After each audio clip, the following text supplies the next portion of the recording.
Right now, we're on our way to the Julia Tutwiler Prison for Women.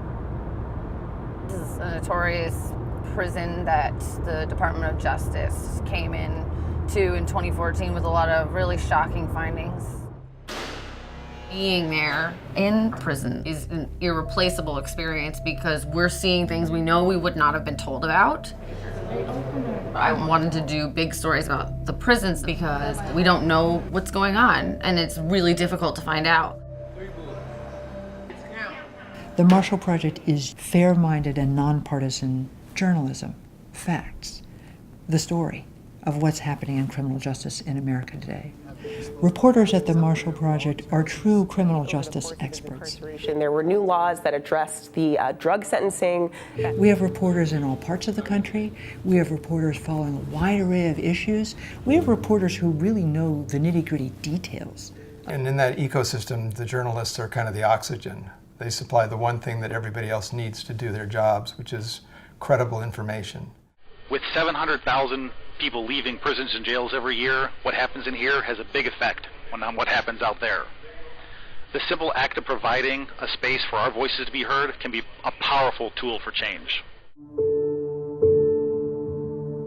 The Marshall Project is high-quality reporting about a much neglected area of American life, which is the criminal justice system, and that system's impact on the people that it touches, on the people that work within it.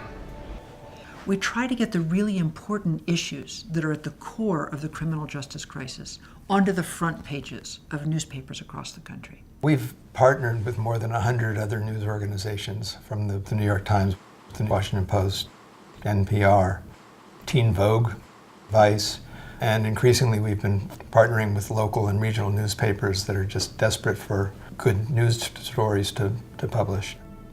When we did a story on the front page of the Tennessean about people who were being held in solitary confinement before they'd even been to trial, that had huge resonance across the state of Tennessee. The governor himself reacted. We don't always think that the media is the most helpful folks in the world, but there are a lot of times when an issue comes up that you don't know about. Nobody would say that's a good idea to have a juvenile end up in solitary confinement in an adult prison. The federal government depends on states and counties to furnish accurate data. Often they don't, but sometimes the numbers just tell the story. Anna Flagg is a reporter with the Marshall Project, joins us now to help break down the findings. It's called The Myth of the Criminal Immigrant. So the question is, do immigrants actually increase crime? And this study found, no, they don't. Here at the Marshall Project, we have time to get the numbers, be like, this doesn't look right, go back and ask question after question. I was at the New York Daily News for 6 years, and the more I learn about policing and criminal justice in our country, you realize how broken it is. Can I get the book, that book thing people fill out? Oh no, that's like the Bible. You can't pass that around.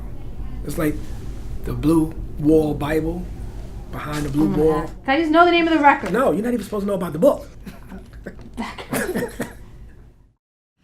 One of the important things about winning the Pulitzer Prize is not only that it was a great honor for the Marshall Project, but also that it sent a signal to other reporters around the country. The criminal justice system is a place to look for important stories that will get recognition.